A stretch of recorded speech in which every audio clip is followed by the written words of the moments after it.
Hello বন্ধুসকল, কি খবৰ আপোনালোকৰ? আশা কৰি সকলোৱে ভালে আছে।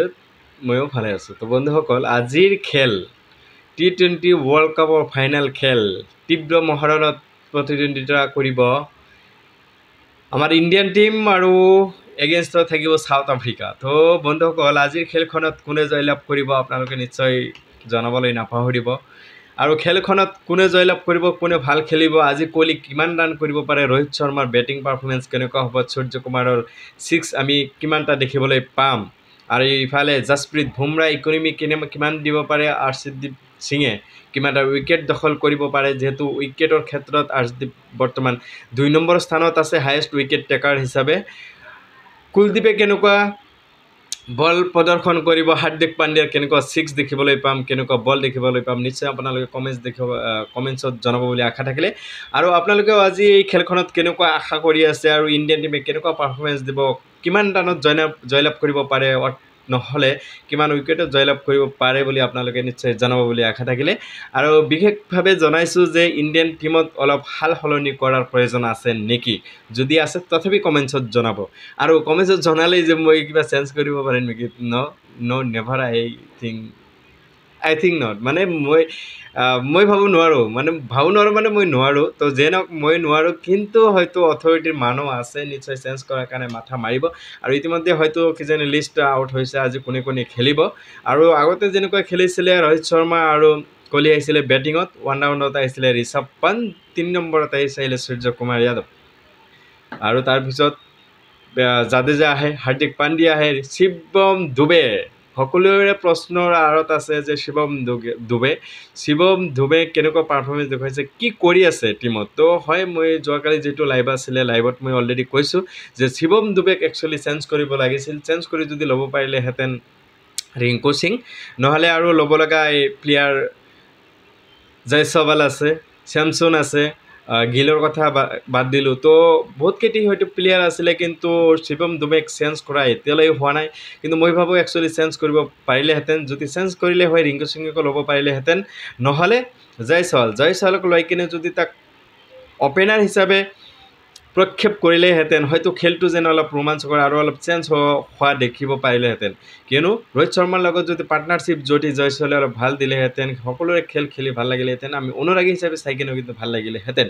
তাৰপিছত 2 নম্বৰ কথা হৈছে যে জয়সৱালে আহি কিনে যদি অপেনিং বেটছমেন কৰে, তেনেহ'লে কোহলি কিন্তু 1 ৰাউণ্ডত গুচি যাব, মানে এটা উইকেট যোৱাৰ পিছত কোহলি আহি যাব। তেনেকুৱা ক্ষেত্ৰততো কোহলিৰ বহুত ভাল পাৰফৰ্মেঞ্চ দিয়াৰ বহুত ৰেকৰ্ড আছে।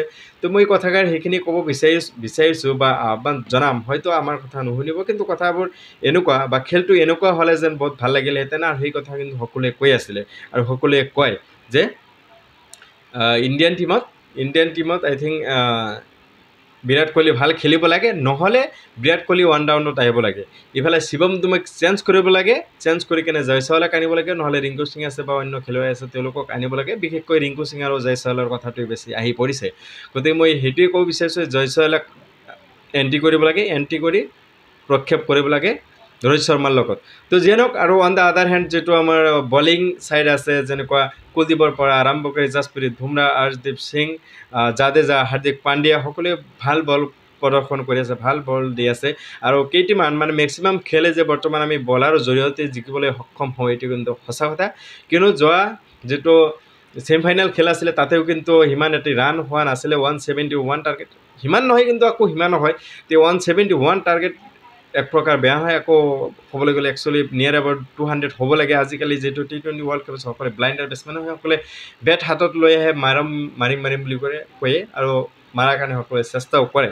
তো যিয়ে নহওক, যোৱা খেলখনত আমি ভাল এটি প্ৰদৰ্শন 68 ৰানত জয়লাভ কৰিলোঁ। তো অনাগত দিনবোৰতে যাতে জয়লাভ কৰোঁ। আৰু বিশেষভাৱে আজি যি T20 ৱৰ্ল্ড কাপ হ'বলৈ গৈ আছে 8টা বজাত ৰাতি, সকলোৱে খেলখন চাব, আৰু আমিও চাম, খেলখন ৰোমাঞ্চকৰ হওক, সেইটোৱে কামনা কৰিছোঁ।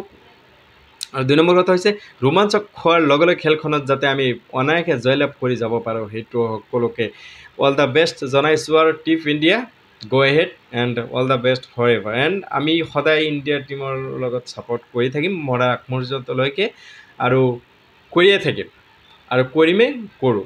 তো যেনক আপোনালোকে কাক ছাপোৰ্ট কৰিব সেইটোতো মই নিশ্চয় বুজি পাইছোঁ কাক ছাপোৰ্ট কৰিব, কিন্তু জয়লাভ কৰা কাৰ আশংকা বেছি নিশ্চয় আপোনালোকে জনাব। কিন্তু ইতিমধ্যে গুগলৰ প্ৰেডিকশ্যন মতে কিন্তু আমি এটি কথা জানিব পাৰিছোঁ 36% জয়লাভ কৰাৰ সম্ভাৱনা আছে সাউথ আফ্ৰিকা। আৰু 2 নম্বৰত কিমান পাৰ্চেণ্ট থাকিলে 36ৰ পৰা 64% জয়লাভ কৰাৰ সম্ভাৱনা আছে কিন্তু ইণ্ডিয়া। গতিকে এই কথাটোৱে যাতে ভাল থাকে, গুগলৰ প্ৰেডিকশ্যনটো আইডিয়াটো যাতে ভাল থাকে সেইটোৱে কামনা কৰিম। ইণ্ডিয়াৰ টিমটো জয় জয় ময় হওক তাৰেই কামনা কৰিছোঁ। ধন্যবাদ। T20লৈ সকলোকে আমন্ত্ৰণ জনাইছোঁ। সকলোৱে T20 ৱৰ্ল্ড কাপ চাব 8 বজাৰ পৰা লাইভ। আমাৰ ইয়াৰ পৰা নহয়, হটষ্টাৰে হওক বা অন্য ৱেব মিডিয়াত যেনেকৈ দেখিবলৈ পায় তাতে হয়তো আপোনালোকে চাব। আৰু নিশ্চয় ছাপোৰ্ট কৰি থাকিব ইণ্ডিয়াৰ কাৰণে। আৰু সদায় আমি যুঁজি থাকিম, do and die, মৰিম নহ'লে জিকিম।